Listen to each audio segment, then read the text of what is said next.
Bonjour à toutes les gourmandes et à tous les gourmands. Aujourd'hui, nous allons parler de pâtisserie. La France possède des milliers de boutiques et des centaines de gâteaux et de biscuits. Nous allons en apprendre un peu plus sur ces fameux délices gastronomiques.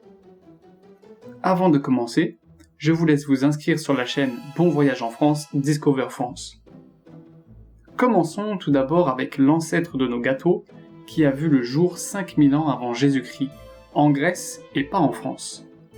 Celui-ci ressemblait à une galette à base de farine et de miel.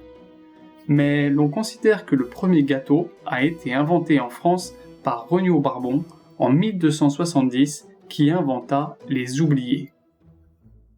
Les gourmands du monde entier dégustent les pâtisseries françaises. De New York à Tokyo, de Dubaï à Rio de Janeiro, partout vous trouverez des spécialités sucrées françaises. Mont Blanc, millefeuille, choux à la crème, crêpes, macarons, la liste est longue tellement qu'il y en a. Pourquoi les pâtisseries françaises sont si réputées à travers le monde ? Il y a plusieurs explications à cela. Premièrement, chacun peut trouver un dessert qui lui plaît. Gâteau avec du chocolat, du café, des fruits, de l'alcool, croustillant ou moelleux, des tartes, des biscuits, des crèmes, il y en a pour tous les goûts. Deuxièmement, ces recettes de gâteaux délicieuses sont souvent réinventées, revisitées pour toujours avoir une touche de modernité grâce à leur esthétisme et leur raffinement.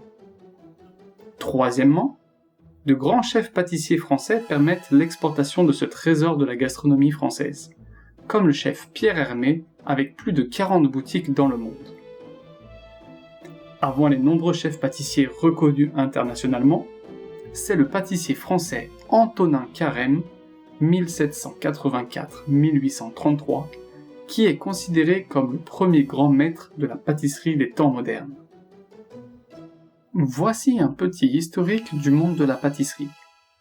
La pâte à choux a été créée par le cuisinier de Catherine de Médicis, reine de France, en 1540. En 1630, la pâte feuilletée a été inventée par Claude Gelée, célèbre peintre.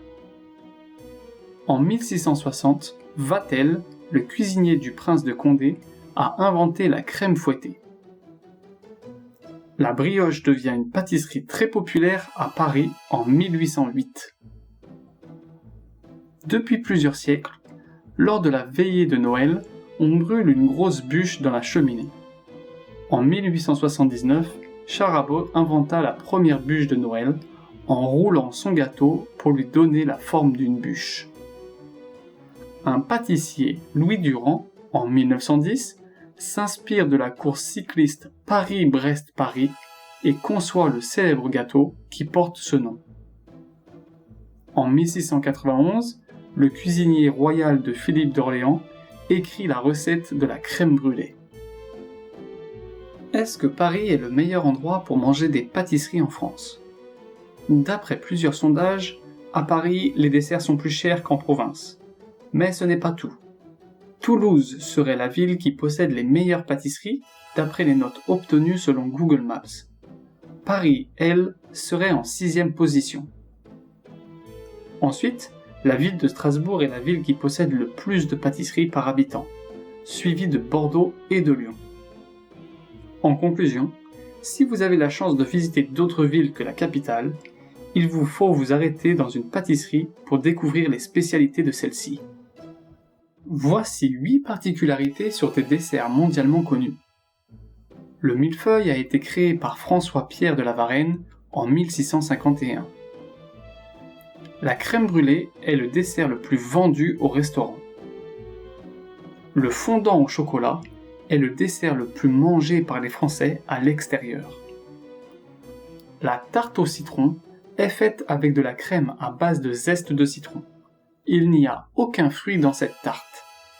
Elle peut être servie avec de la meringue. Les profiteroles sont des choux recouverts de chocolat, remplis de glace à la vanille, de crème pâtissière ou de chantilly. Les crêpes peuvent être sucrées ou salées. La tarte tatin a été inventée par erreur par les sœurs Tatin en 1925. En 1755, la Madeleine de Commercy porterait le prénom d'une cuisinière de Commercy, Madeleine Paulmier, servante. Elle aurait fabriqué ces gâteaux pour le duc viager Stanislas Leczinski.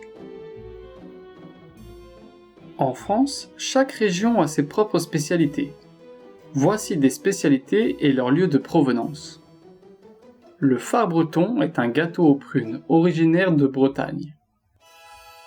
Le clafoutis est un flan aux cerises originaire du Limousin. Le kouign-amann signifie gâteau au beurre originaire de Bretagne. Le gâteau des rois est une brioche décorée avec les fruits confits originaires de Provence. La tarte bourdaloue, d'origine parisienne, porte le nom où se trouvait la pâtisserie. La tarte tropézienne est une brioche à la crème originaire de Saint-Tropez. Le baba au rhum est servi avec de la chantilly, c'est originaire de Paris. Le cannelé bordelais contient du rhum, il est originaire de Bordeaux. Le kouglof est une brioche originaire d'Alsace. Les bugnes originaires de Lyon sont servies pour carnaval. Quel délice! Et vous alors, quels sont vos desserts français préférés? Maintenant que nous en avons appris un peu plus sur les desserts français, il est l'heure de passer à table. Je vais aller grignoter une tarte aux pommes que j'ai faite ce matin. Écrivez dans les commentaires quels sont les desserts que vous aimez. J'espère que vous avez apprécié cette vidéo. Partagez avec vos amis, suivez-nous en vous inscrivant sur notre chaîne. On se retrouve la semaine prochaine avec une nouvelle vidéo sur les animaux en France. Bon appétit, à bientôt!